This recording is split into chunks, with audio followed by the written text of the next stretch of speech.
Do it.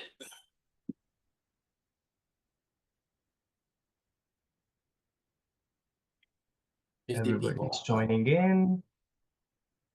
You can see that, right? The participants. I can see 18, 20. Yeah, coming in.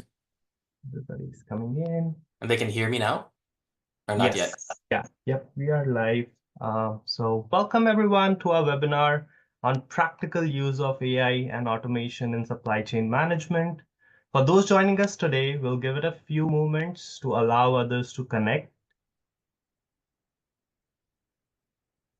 I think everybody's still joining it. While we wait for others to join, I'd love to share a quick video of one of our recent events. Last month, we had a fantastic time at our curling bonspiel at Calgary Winter Club. It's one of a great opportunity to connect with some friendly competition among our supply chain community. Ian, could you please play the video? Sure. Remember that curling event I told you about a couple of weeks ago? Well, this is how it went. Yeah, so activities like this allow us to gather as supply chain professionals to meet individuals that I never met before, but work within the many industries within Calgary and Alberta. And it brings everybody together, and I think you've got a lot of people with a lot of different experience under the same roof. It gives us the opportunity to kind of learn from each other and build that supply chain professional network.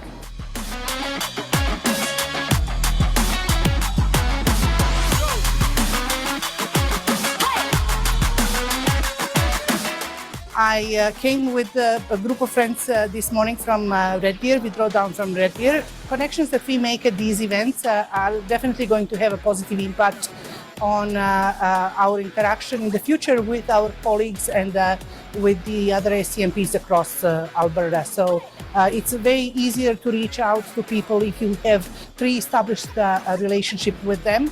That's always been my approach, and together we're going to reach far.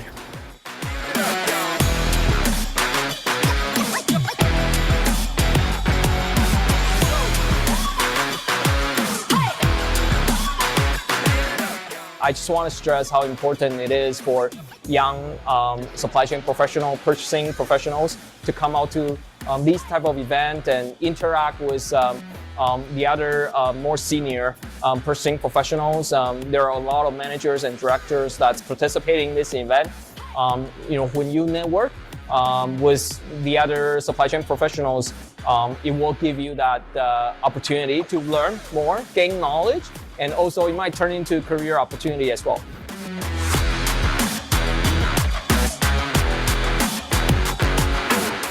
So my name is Igor Gelber. I'm on the board of directors for Supply Chain. So first of all, thank you everyone for coming. I appreciate you spending your Saturday afternoon with us, hanging out, throwing some rocks. This June, we're having a national conference. I'm sure some of you folks have heard about it, so I encourage everyone to come out. Our next main event is going to be March 20th. We're going to be doing a brewery tour, so advertising is going to come out for that pretty quick. So if you folks have any ideas or suggestions on other events that you want to see, come talk to us. It could be anywhere from bowling to laser tag to a fun event at the Petroleum Club with guest speakers, maybe talking about risk and insurance. We'll see. Thanks everybody for coming.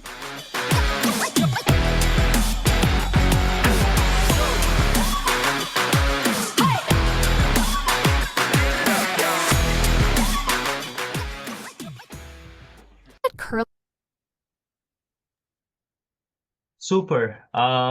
So as rightly mentioned in the video itself, we have our national conference coming up in June, and we have a lot of other exciting events lined up. So feel free to check our events page, and we would be briefing you about the upcoming events in the slides at the end of it. I hope that this video gave you a glimpse of the engaging events at Supply Chain Canada. Now I believe we have most of our participants with us, so let's begin. Good morning, everyone. Good afternoon, everyone, from wherever you're joining. My name is Jigar Kanjani, and I'm the newly appointed Professional Development Coordinator at Supply Chain Canada West. I'm excited to be moderating today's webinar on the topic that's reshaping our industry.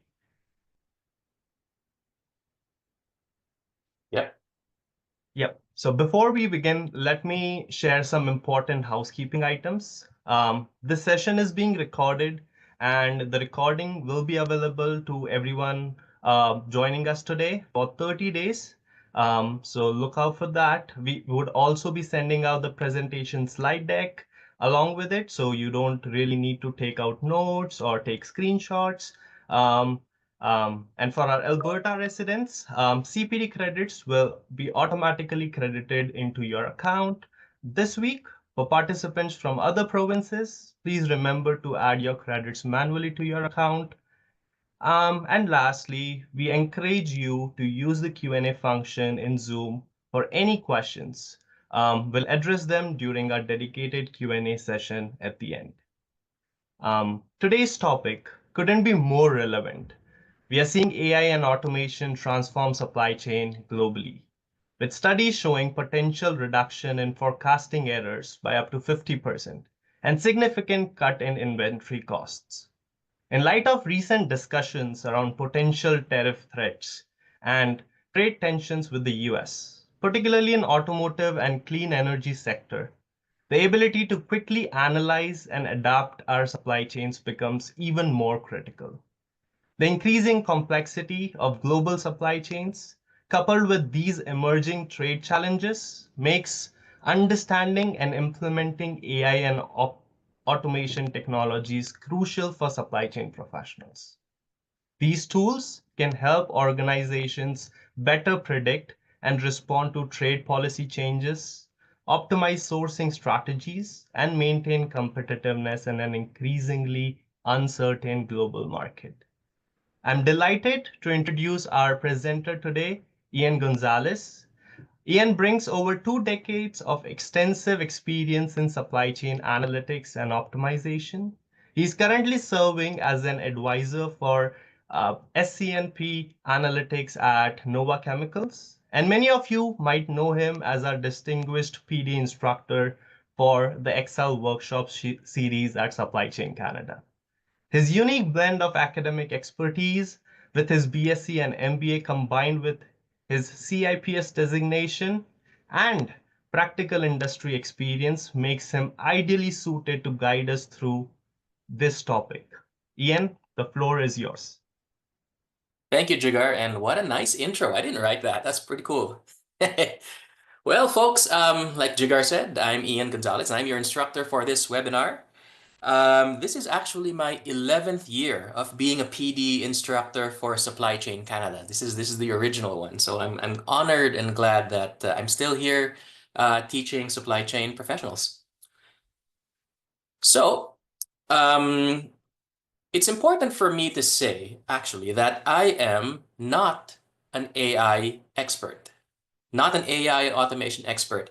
Like many of you, I'm what's known as a citizen developer, okay? Not an expert in the sense that I program AI or I'm part of this development program to further push the technology. I'm not a data scientist, right? And so I think that's important to say, because if I was a true AI expert, you might not believe me when I say that this is something anyone, the average supply chain professional, can take advantage of. Right? So what I am is somebody who's embraced AI and automation, and in my many years of doing this, I found actually easy ways where somebody without formal training in data science and data engineering can take advantage of the technology. Now, you might have heard that AI, specifically generative AI or Gen AI, is great for making super detailed fantasy pictures or writing funny poems and song lyrics. And there's a good chance that many of you have heard of the term robotic process automation, or RPA, and that is already transforming the way we work. I mean, that's all well and good, but I really just want to know, how can AI and automation help with supply chain management? Now, when I say AI, I specifically mean Gen AI, because there's another branch of AI, some call it traditional AI or machine learning. And in all my experience with that the field of AI, I can say that it's not quite there yet in terms of accessibility to the average SCM professional. So we'll focus more on Gen AI. And to answer that question, we have to take a look at the profession itself, supply chain management. Everyone on this call is somewhere in this cloud. Maybe some of you are buyers, procurement managers, maybe. Some of you are, maybe you're in logistics, commercial advisors, or maybe you're even a CSCO or Chief Supply Chain Officer.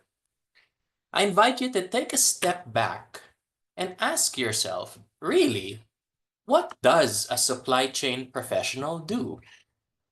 And you will probably come up to the same conclusion I did, which is a supply chain professional ensures the efficient flow of goods and services from suppliers to customers. Doesn't matter where you are on that word cloud, this is what we do. This is why we exist.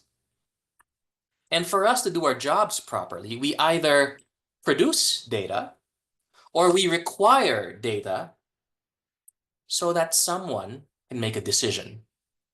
And sometimes that person is you. Let's examine those two words, data and decisions. I think that automation and artificial intelligence work hand in hand, affecting those two areas in this way. Automation helps produce data faster and more efficiently by streamlining and standardizing processes, which leads to more accurate and consistent data collection. While AI helps with decision making by analyzing large volumes of data quickly and accurately, identifying patterns and trends, and providing actionable insights, which leads to well-informed decisions. So I think it fits perfectly in what we do. Now, you might be thinking, I'm not a data professional. Are there practical ways I can leverage AI and automation for my day-to-day tasks? And when I say practical, I mean easy. The answer is absolutely. And no formal education in data science and data engineering is required. None of that. But first, you'll need to understand a few things. Okay, let's start with AI. What makes AI different from the human brain? AI can process and analyze vast amounts of data faster than any human could, whereas the human brain is limited in processing power and speed. Variability depends on coffee intake. AI can store and recall data without fail. But people, our memories are unreliable. And there are known issues with inadequate amounts of sleep and or excessive levels of alcohol. AI has been trained with exabytes of data from the World Wide Web. 1 exabyte is 1,000,000 terabytes. But AI doesn't know you, your work, your company history, your culture. It will never know that. And of course, you know your work, you know your company history, your culture, what you do for a living. So how can we use AI to get the best of both worlds? The answer is, you have to know how to talk to AI, okay? And that's a field known as prompt engineering. Let me show you an example. Okay, here are different styles of prompt engineering, okay? And we'll focus on, for this webinar, one of them, okay? Let's pick retrieval augmented generation. Okay, what is RAG? Retrieval augmented generation is simply asking AI to retrieve information first that's relevant to our query before we ask the question. Okay, like for example, if you wanted AI's commentary on a certain painting, or for example, you might want to ask AI first to do research on the painting, what year it came from, its relevance, before you ask it for its opinion on it. That's what RAG means. Now, retrieval augmented generation has another form where instead of asking AI to retrieve information, you feed it information. You can upload a document so that it will study something before you ask a question. So here's an actual use case that I've proven works with AI. AI-assisted market intelligence. How can we help SCM professionals be more informed of how current events and market dynamics affect the supply chain? Okay, and I'm not talking about economists or real market intel professionals. I'm talking about the everyday SCM professional? How can they be more savvy with market intelligence? The tool we're going to use is Microsoft Copilot, and we're going to use RAG, Retrieval Augmented Generation. So a few months ago, there was this article that came out. It says that ExxonMobil, a giant in the oil and gas industry, they're venturing into the plastics recycling business. They said that they're going to spend $200 million on this really big plastics recycling plant somewhere in the US. Well, the thing is, the company I work for, Nova Chemicals, we're into that too. We also do plastics recycling, also in the US. So people in my department, we are naturally curious. How does this affect us? ExxonMobil wants to get this whole thing ready by 2027, which is not that far away. Okay. Now, I could do it the old-fashioned way and actually read the article, right? It's several thousand words, but that's not really a practical thing to do. Also, we get these articles every day, all right? It's just too much information. Ain't nobody got time for that. So I thought there's a better way. Maybe you can use AI to help people understand the impact of news like this with our day-to-day jobs. So what I did was I took that article and I combined it with my own article of who we are, what we do, where we operate, and I made it really detailed. And I took those two data sets, the article and that piece of information about our company, and I fed it to AI, Copilot. And I asked AI to generate a detailed article that merges the two data sets with emphasis of how the news affects my company, affects Nova Chemicals. And I didn't stop there. The output of that, I fed it into another AI, Notebook LM, to generate a podcast that summarizes everything in simple to understand terms with analogies. Okay, and I even asked it to focus on how the supply chain and procurement organization can take advantage of opportunities and mitigate tasks. So why a podcast? Well, the answer is simple. SCM people are busy. They don't typically have time to figure out the economics, statistics, and geopolitics, and how that all affects our day-to-day tasks or our planning. So the advantage of a podcast is that the form itself is it's a conversation. There's a little bit of storytelling in it, and it's in a language that's super relatable. In other words, it's interesting and very easy to follow along. Anyone can follow along a well-made podcast. Case in point, as I proceed to the next slide, you will see the output of this little exercise. And see for yourself if you can follow along, even though you probably don't have any experience in plastics recycling. All right, so let's jump into some news that has really got people talking lately in the world of plastics and recycling. ExxonMobil is making some big moves, and it could impact things right here at Nova Chemicals. Yeah, they're definitely making a splash. Now, you might be thinking, what does ExxonMobil have to do with me over here at Nova Chemicals? Right. And that's a fair question.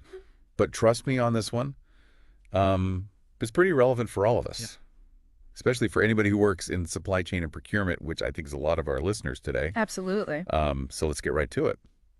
So the big news is this announcement from ExxonMobil about investing, get this, $200 million into boosting their capacity at advanced plastic recycling and their target, a whopping 1 billion pounds per year by 2027. Okay, so that's a lot of plastic. I mean, 1 billion pounds a year, that's a serious commitment. It is. But how does this actually impact Nova Chemicals? I mean, are we talking about going head-to-head here? Are we competitors now? It's definitely a pretty big shift in the competitive landscape. What ExxonMobil is doing is called advanced recycling. Sometimes people call it chemical recycling.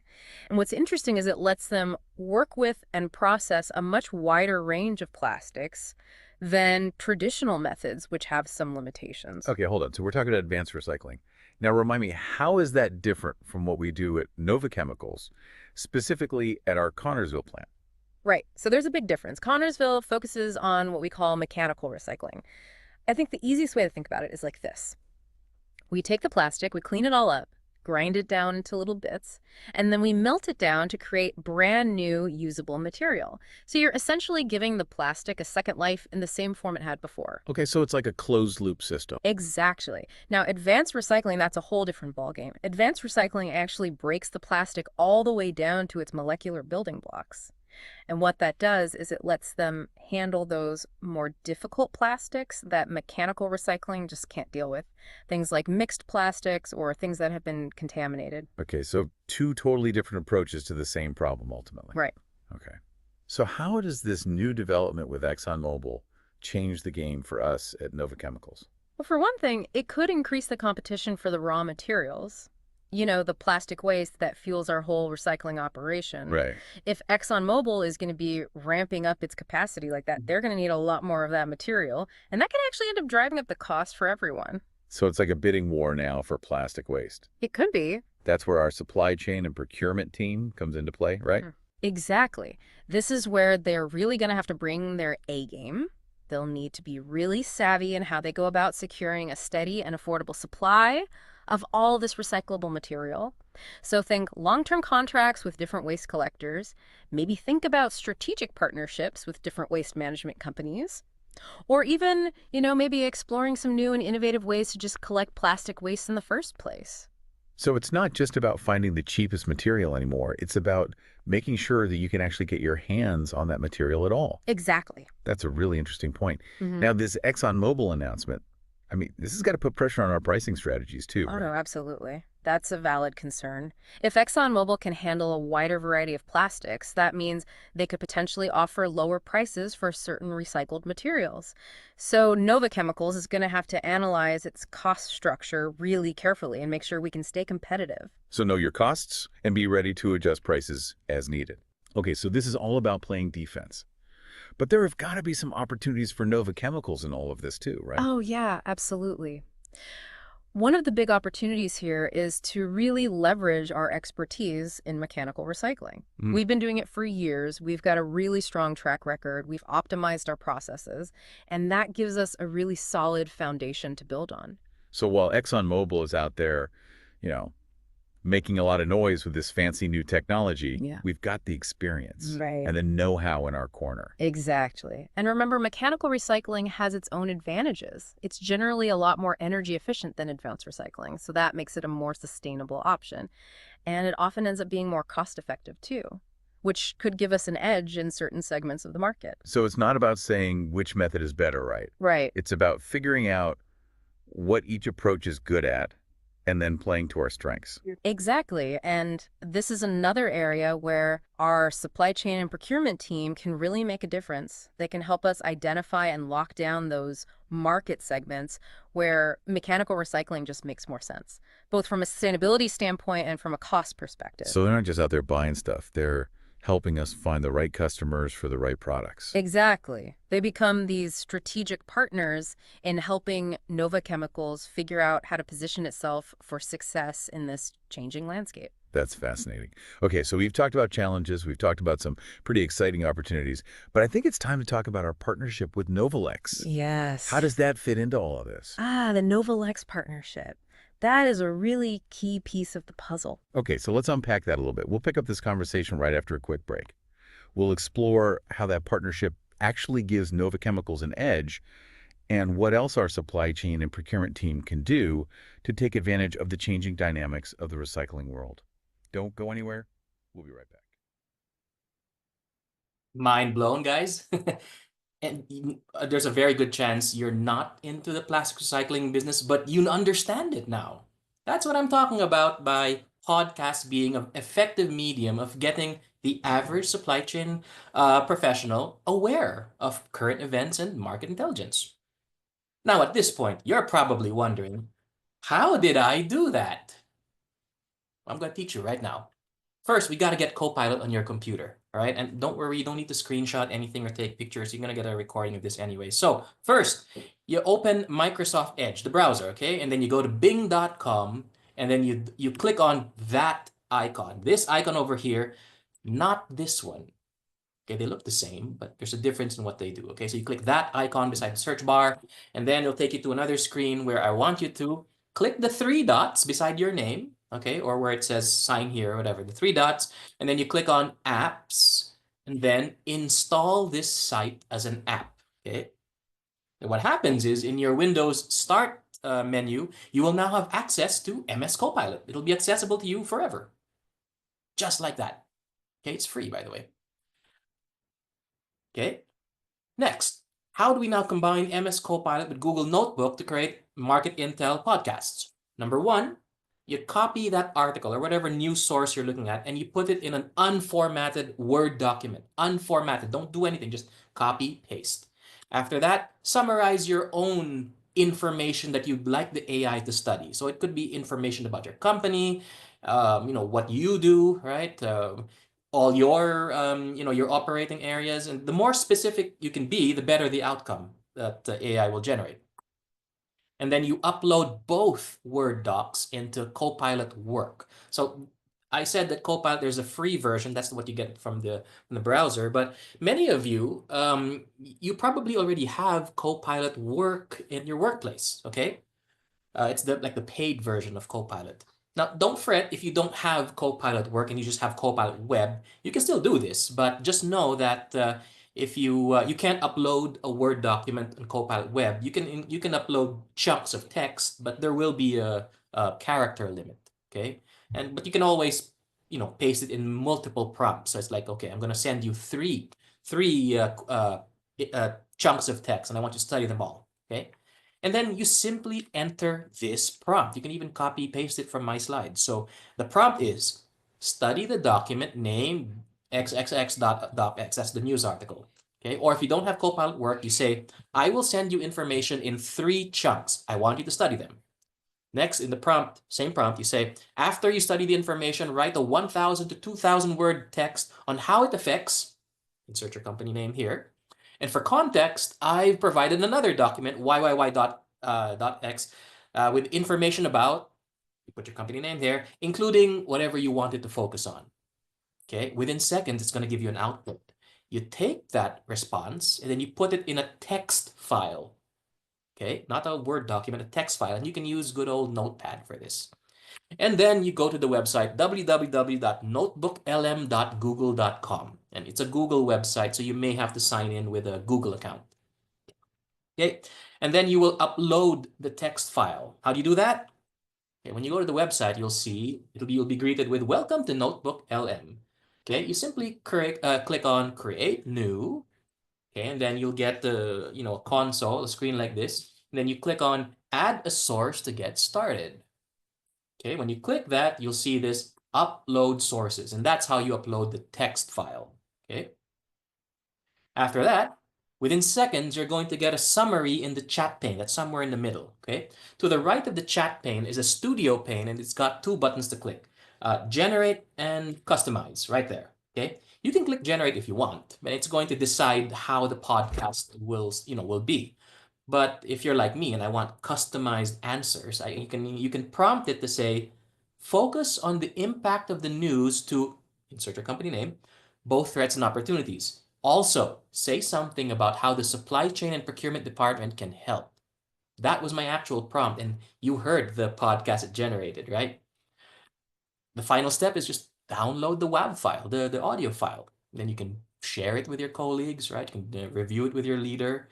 And you will be amazed at how insightful this can be, right? The whole point of generative AI is it takes your information or information it researches from the web, and it puts its own spin into it. After all, this thing has been trained with exabytes of information, so it can see perspectives you normally can't, right? And it'll put that in the podcast, and you learn something new. And what I like about how Google LM works is it simplifies it so that the everyman can understand it. It does not do it in technical terms, which is perfect for supply chain market intel education. Now, let's look at another use case. Okay, remember these, my prompt engineering styles? We'll look at 3 this time: meta prompting, problem decomposition, and reflection, so that we can do supplier financial risk assessment. Okay, can AI evaluate bidders based on financial risk? Okay, the answer is a resounding yes. So here's my hypothetical situation. For an RFP, we have 4 rail companies, and they're all being considered. The commercial evaluation of the bids include, rate and total cost of ownership analysis, and that's routinely performed by supply chain analysts. However, Another important part of the commercial evaluation is financial risk, an analysis method that is usually time-consuming and performed by another group, the finance people. And in a previous company that I worked for, this you usually had a turnaround of 2 weeks. You have to wait 2 weeks for the finance team to send you their financial analysis of your vendors. But can AI perform the task instead? So I'll show you the results first before I teach you how to do it. There's a series of prompts, okay, and here's the response. For the rail companies I inputted, it did a full financial ratio analysis, and at the end, it even gave me a recommendation. It says that company stands out as the most financially stable and efficient company with strong profitability, making the best choice of the 4 vendors. And then it also has its own opinion about the other 4. Instant financial risk analysis. The whole thing was done in under 5 minutes. Okay. So how did I do that? All right. So like I mentioned earlier, there are 3 prompting methods to get to this end result. You don't simply ask it the question, hey, do a financial risk analysis in these vendors. That won't work. So we start first with meta prompting. So what is meta prompting? Meta prompting is a prompt to create another prompt. Okay. And there it is on the screen. I asked AI, Copilot, create a prompt to help me perform financial risk analysis on certain suppliers. I'd like the analysis to be based on well-known financial ratios. So the response is not an answer, but a procedure, okay? And it's a procedure you feed as a prompt. So I generated a very detailed prompt from my first prompt, okay? And then I'm going to combine that prompt with another technique called problem decomposition, where I ask AI to break a complex problem into steps. So here's the next prompt, okay? Perform a financial risk analysis on the following suppliers for a bidding activity. I actually mentioned what I'm doing this for. Then I put the names of the companies and even their stock ticker code, okay? Use the following steps to perform the analysis. At the end of the analysis, be sure to include a recommendation. And then right below that, I put that prompt it generated. So now I have a giant prompt. But for me, it's just all copy, paste. Okay? What's the third bit? Reflection. Reflection is when you ask AI to reflect on its answer and maybe make a few tweaks. When the first time I did this, it did do a financial risk analysis, but it was way too financially. Something a non-accountant like myself might have trouble understanding. So I said, I think that's too complex for an average supply chain person like me. Can you revise it to be easier to understand? That's the whole point of reflection. So with that single line, I press enter and I got the output you saw a while ago. It's short, it's concise, it's easy to understand, and very clear recommendation. So, you know, you can take this, you can literally use the same words I did and just replace the vendor names, and maybe you can embellish it a little bit with your own company information, but it should be easy. This is copy, paste, and you get, you know, a good analysis. And remember, you have reflection always. If you don't like the answer, and we know that AI does make mistakes and it hallucinates every now and then, the point of reflection is you point it out that, hey, that doesn't seem right, or that's too complex for me. Can you dumb it down? Can you make it simpler? It works wonders when you do that, okay? Want to know more? So we have this Power Automate and Copilot for Supply Chain Professionals happening on March 10 and 12. I'm the instructor also for this one. And at that one, I will be teaching Copilot Web and Work, Copilot Excel, Copilot PowerPoint, Notebook LM, and even prompt engineering in great detail so that we can perform it on use cases like supply chain data storytelling. Can AI help craft a detailed and compelling SCM data story? Can AI do price escalation analysis? Can AI detect if price escalation is happening on a large data set of goods and services? And here's my favorite one. Can AI generate an entire category or subcategory strategy? For those of you in category management, you know this is not easy, but can AI do it? So create an entire category, subcategory strategy that's specific to my company.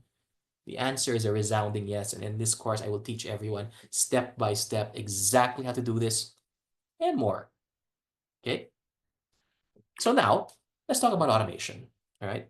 How should you think about your work if you want to automate it? Okay, here are some steps. Number one, you ask yourself first, is it worth automating? All right? Is it repetitive, complex, or time-consuming? And if the answer is yes to any one of those, then you proceed by analyzing and mapping the process. So break down your workflow into individual steps, okay? Each with its own micro decisions like yes or no, this or that, true or false, okay? And then you also document the actions, the physical actions you do. So for each step in the process, is there a mouse click? Is there a keyboard stroke, right? Are you typing something? Are you entering something in an input field? You document all that. Next step is you select the right tool to automate, which is as simple as selecting one of the many software out there that can replicate those actions and those decision points.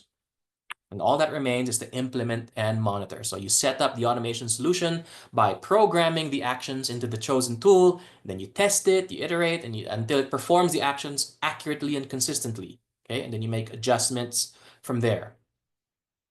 So here's the use case.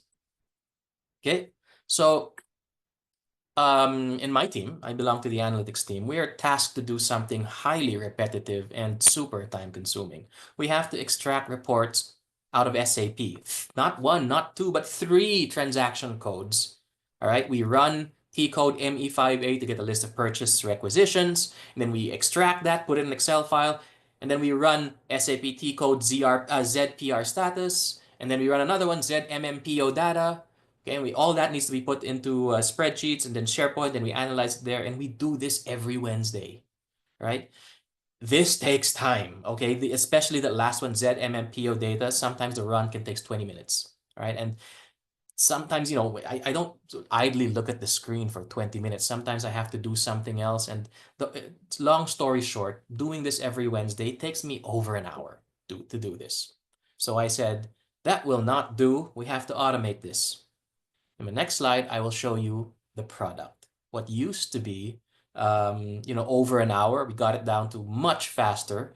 Now, for this next recording, I'm going to show you, work files, because of course I automated what I was working on. So there's a lot of confidential stuff in here, but I've obscured it. And some of the super long parts, like the ZMMPO data, which takes 20 minutes to run, I just sped up the time, and the whole thing now is down to just 4 minutes. And I set it to so that you're entertained. I set it to the background music of Jigar's favorite song of all time.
Process complete. So you know how I do this now? Before I go to work, when I wake up in the morning, I have my work laptop. I make sure it's connected to the internet, and I just press play. That's right, a single button, and then I take a shower. Okay, by the time I'm done, the report's ready. So by the time I get to the office, I don't have to worry about it. It's done. All the files are saved in SharePoint. Okay, and then there's another process that analyzes all this and points out, the top 10 POs or whatever. But the point is, I've saved myself heartache and manual effort because now I press literally a single button. So how did I do that? First, you have to install something called Power Automate Desktop. All right. Now, for those of you that might be familiar with Power Automate Desktop, this is not the same as the more popular Power Automate Cloud, which isn't a true RPA program, or robotic process automation program. Power Automate Desktop is, okay? And I'll teach you how to do that. So in any browser, even your personal browsers right now, because Power Automate is free, you just go to make.powerautomate.com. You get this screen over here. You can see I'm using my Sate account. You click over here to where it says plus create. Okay, and then you'll be taken to the screen. You click on the upper right, it says install, and that's how you get Power Automate Desktop installed on your computer. Okay, and then after it's installed, you simply click plus new flow. Okay, you give your flow a name. Okay, you turn on that Power FX, it's recommended, and then you click create. All right, now this is it's a short webinar. I can't teach you exactly how I do every step, but I'll show you what's in Power Automate Desktop. You got actions, okay? Things that you can do. You can ask Power Automate to do, and you have browser automations like launching websites, clicking links. You've got mouse and keyboard automations over here where you can move your mouse anywhere, do OCR, recognize text on screen. You've got workstation automation, Excel automation, PDF automation. You can read PDFs with this. You can process invoice data with this. Okay, send emails or even intercept emails with Outlook, and then you can even do SAP automation and many, many more. Essentially, if you can see it on the screen and you can interact with it with your mouse and keyboard, you can automate it. And even all this custom software your company might have. All right, and it's as simple as this. You take an action, like this case, launch new Microsoft Edge. You drag it into the workspace, and then you just fill in some input details. There's little to no coding required. This is something you can pick up in an afternoon, okay? And then you assemble it, and then you have a collection of instructions like send this key, or type this on the keyboard, click this, download this, save that. That's essentially what Power Automate does. Okay. And I'm winding down to the end here. I have another use case over here. This one's a little bit more complicated because the thing about SAP is that's internal data. We control that. But what if I need information from external data? Websites where I actually have to put a username and password in, okay? No problem with Power Automate. So this is a real task that we do, and this one is every day. We do this every day. We go into two websites. We generate multiple reports from those two websites. We should transfer the data into spreadsheets, save them on SharePoint, and then we do analysis. Here's the product of how this runs. And the whole thing runs what used to be over an hour, now is under 2 minutes.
That's it. Process complete.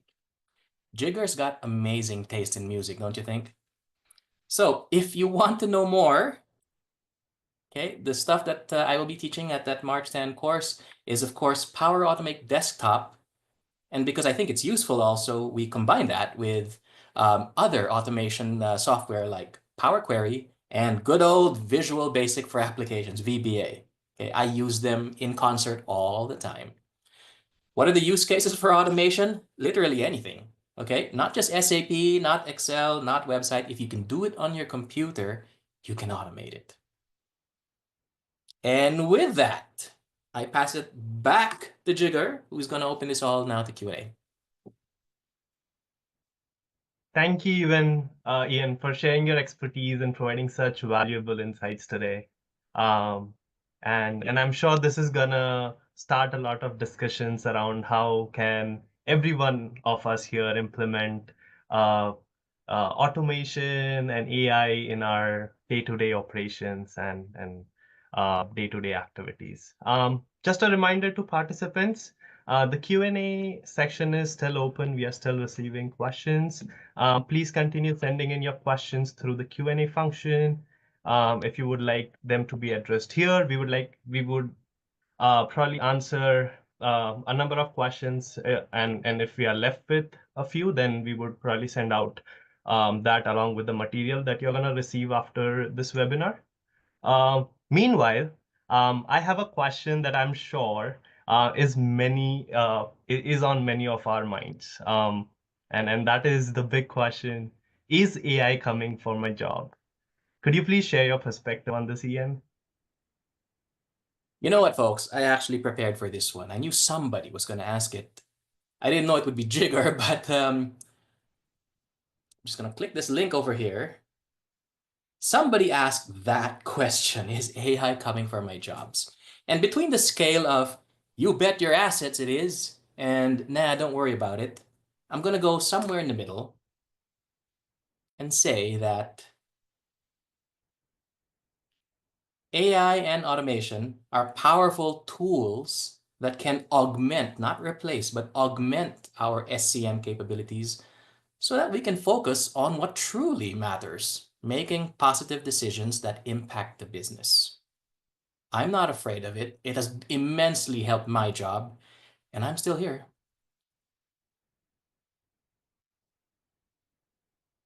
So I hope that answers your question, Jigger. Thank you for asking it. Yes, Ian. Yeah, thank you so much. Yeah, so we are still waiting for people to send in their questions. If you guys have any questions for Ian around AI, around automation, feel free to send in questions, and we'd be happy to answer those questions. We still have a few more minutes left before we close off.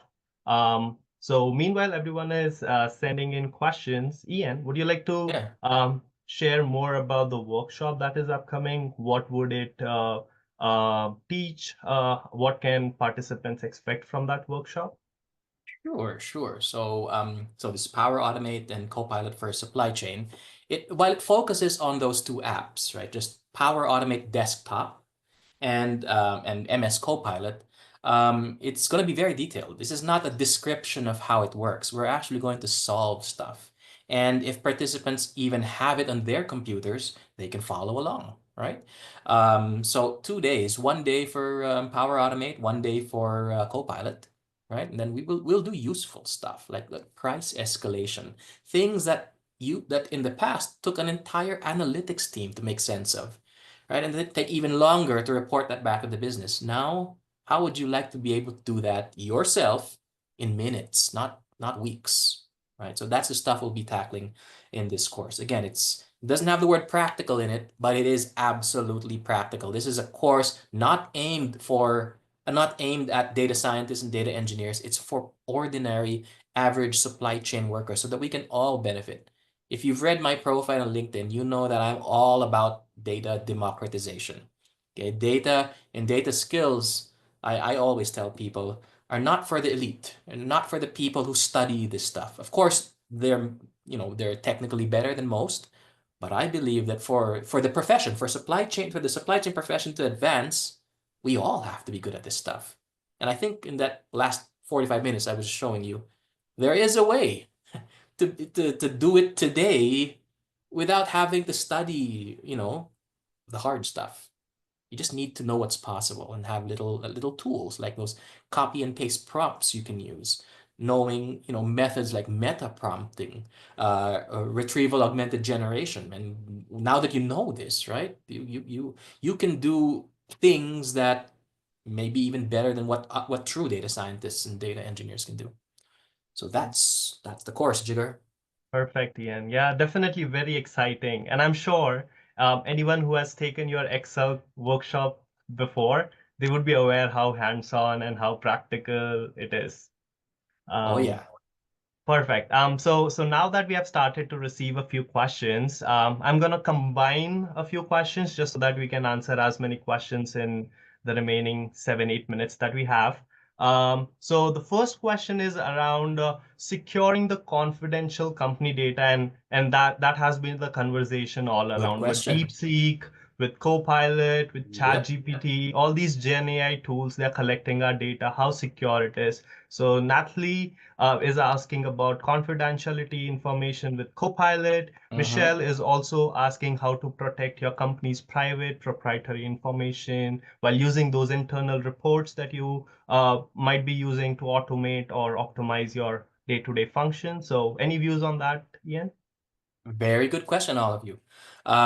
This is where you need to be friends with your IT department. So Copilot Web, ChatGPT, none of that is secure. Okay, anything you put into those will go into the body of knowledge that is used to improve AI, and nobody really knows what happens to it. It probably doesn't get fed to the competitors, but still, there's no security on something you put on those platforms.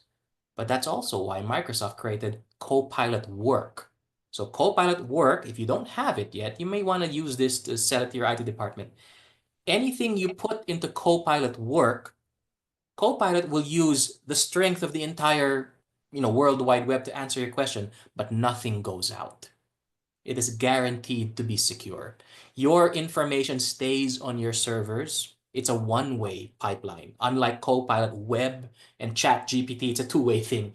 You give it information, or rather, it gives you great insights in exchange for your information. So I would never recommend putting sensitive information on the free the free AI stuff. But talk to your IT departments on getting a license for Copilot Work, okay? Because that stuff is secure. In fact, when you have Copilot Work, you'll see Copilot embedded in Microsoft Excel.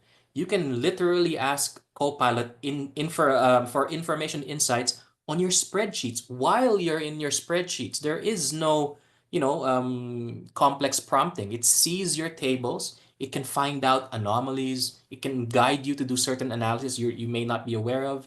So, and of course, the information is secure. There are entire white papers on it, and Nova Chemicals and other companies that I can't name.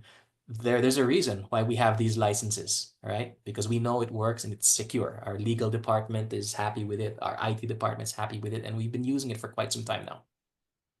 Okay. Yeah, perfect. I think that exactly spot on answer that question. And I see a few other questions that are around this. So Alan asks, what are the cautionary notes that we need to follow or be aware of? A few of them you already touched upon, but are Yeah. there any other? And along with that, he also wants to know how to fact check the data and validate before running the output or result. Because I think we have all observed this, that ChatGPT and all other tools are improving. They're not perfect still, and it's been a while, right? So how do we know if that data, the output that we're getting from Gen AI tools or AI tools, is it accurate or not? Is it accurate? Okay, I mean, you ask yourselves, how would you know? If you didn't have AI, how would you know that it's accurate?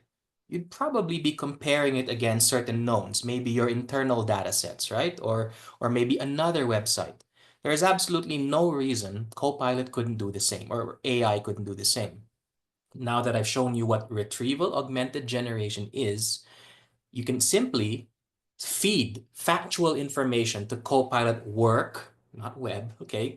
Factual information, okay? and then ask Copilot that whatever response it gives after the prompting, to fact check it with this Excel spreadsheet or document that you first provided it with. Then it will do the validation for you, right?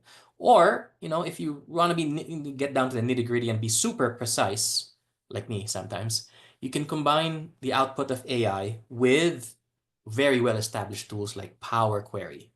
So I can fact check, I can do my own matching, and I'm in full control of what numbers are being validated, or the how accurate a prediction is.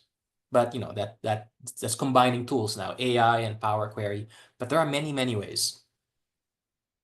Okay. Yeah, perfect.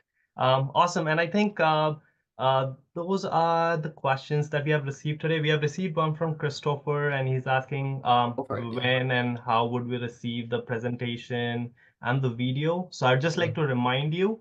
So we would be sending out the recording link for this particular webinar, which would be available for next 30 days. And along with that would be today's presentation slides for your reference.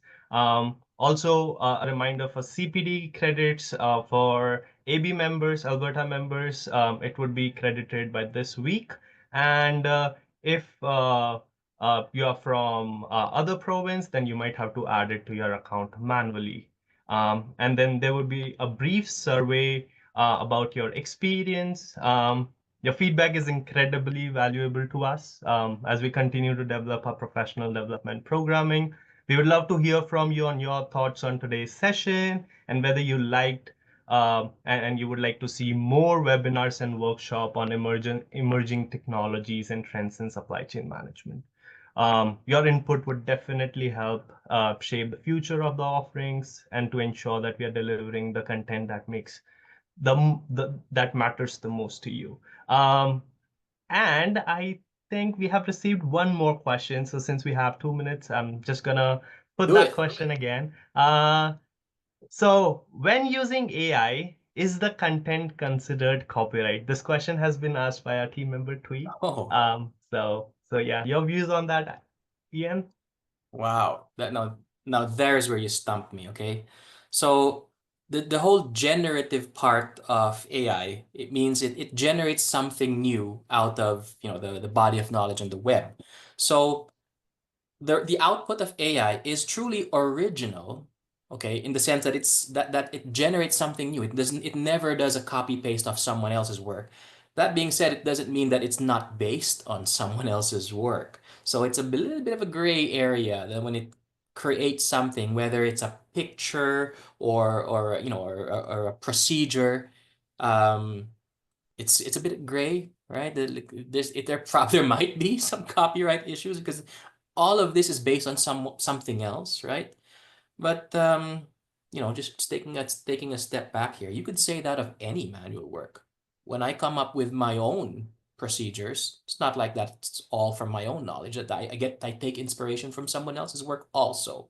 When I do coding, I copy other people's code so that I don't reinvent the wheel. All right. Even artists do the same thing. They're all inspired by someone else. So if you think along that lines, AI is just mimicking what we do already. Okay. Maybe a little bit more blatantly on the content, but I'm afraid I cannot answer that question with certainty because you need to be an AI legal expert to answer that, which I am not. But that's my viewpoint that it could be. Yeah, definitely a gray zone. It and is, and yeah. I really appreciate your stance on it. It's not a black and white answer to that because, like in academics as well, there is plagiarism and then there is AI content, which again, in academics is considered to be taken from someone else's more Yeah. than just inspired. So definitely a gray area. And I think we were able to answer all the questions. So great work, and we are on the top of the hour. Thank you for joining us, Ian, today. I'm sure it has been very insightful for all of us today. Thank you for everyone who joined us today. And we have several events coming lined up. So please feel free to check our events page. And I hope you had a great time today. Thank you for joining us today. Have a great rest of your day. Bye, everyone. Okay, we'll just wait a few more moments for people to drop off and then We'll close the webinar.